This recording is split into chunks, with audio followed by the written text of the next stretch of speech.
Okay, the next step, I'm going to be putting these little metal plates on. So these plates are to cover electrical wires. So when you're putting drywall up, you don't put screws through the stud and into the wires. But this is going to work good for the Joolca because it's got a magnetic shower head holder. And I'll go put a couple of these on and then I'll show you what I mean here.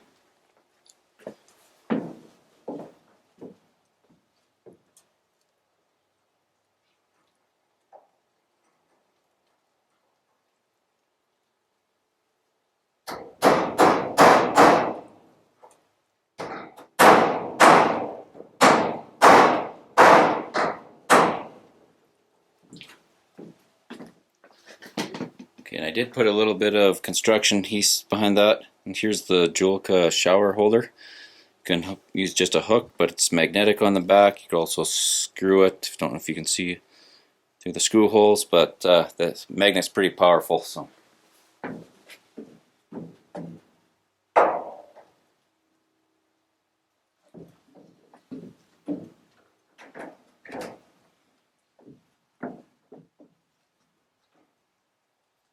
Looks pretty slick. The other thing I'm doing too is I'm just putting a little dab of construction adhesive on the back.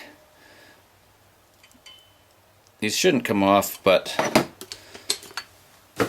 I had it, so probably a little even too much, but I'm just going to use this. So when I put it on, there's no chance someone can pull it off.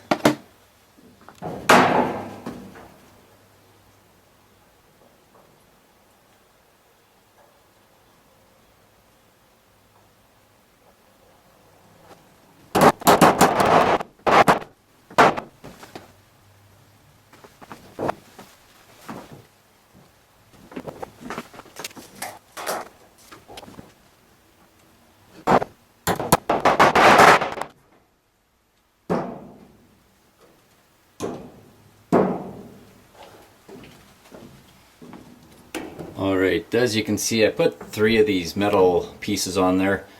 Any piece of metal would do. I chose these because they were galvanized and I thought they'd resist rust a little better. But the reason I did the 3 heights, because you have different heights of people. So I like the shower a bit higher. The wife will probably use this middle one. She likes the shower lower, and she's shorter obviously. And then the kids, that's low enough for them. And hopefully they can reach up, turn it on and off. But this magnet's quite powerful. And I was going to originally screw that bracket on, but I really like the idea of being able to move the height as required. So I think we'll just stick with that. Also, another mounting option is you can stick it on top like that and just have it come straight down. That'd be pretty good as well. And when the tin that's going to cap this all off goes up there, that is an option as well.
Okay, I just wanted to show you guys one thing here. So I got the unit mounted up there, the hoses coming out, propane, all the water, filter, etc. And this is just a big disorganized cat's mess right now. So this is really good reason why you want to prefab this stuff at home. It'll give you a chance to go and make this look like something, get some hangers and brackets to mount the excess hose on, get all the holes pre-drilled. Looks pretty pretty messy right now, but it's really evident to me. I'm going to have to build like a little table here where I'll put the propane bottle under, some things for the extra hose, the water pump. Water pump doesn't have any mounting bracket. It's just, and I understand why they didn't put one on, because for the intended purpose this would be sitting down by the river somewhere pumping water in. But for what we're going to do, I think I'm going to build a little table or a little bench to put here, tidy everything up, get the cables or the water hoses looking neat, and then we'll start measuring things out and drilling some holes.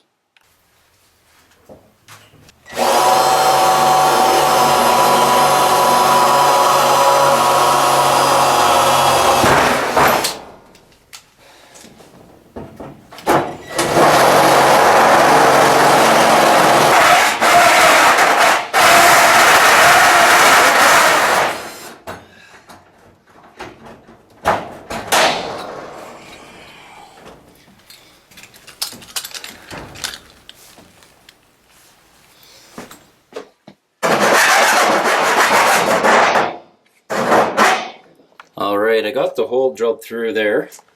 Just filed the edges off. Next I'm going to put some grommet on, and that'll make it so that when the hose comes through it's not going to catch anything.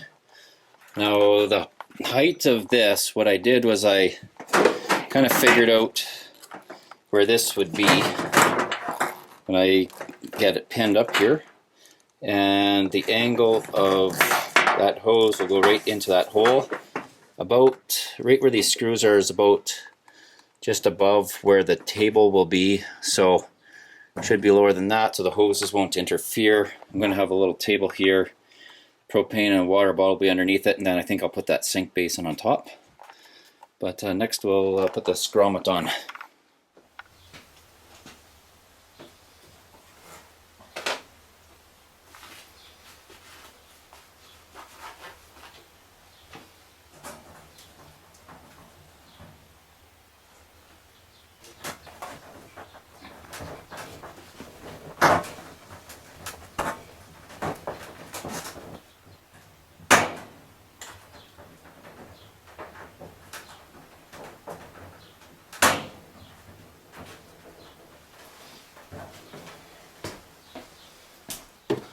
Okay, so I got the grommet on this hole. It looks all funny just because the tin's all corrugated, but I promise you it's circular. And yeah, this grommet, that'll keep the cable water hose from getting cut on there. This, if you do the angles right, it would be a little tighter. I'll probably put a piece of black electrical tape on there just to kind of hold it on there or make it look a little neater, but basically this is the part that's going to be rubbing on the cable, so I think we're good.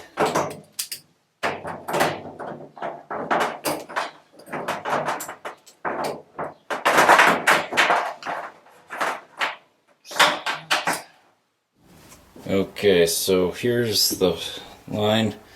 See, it comes up.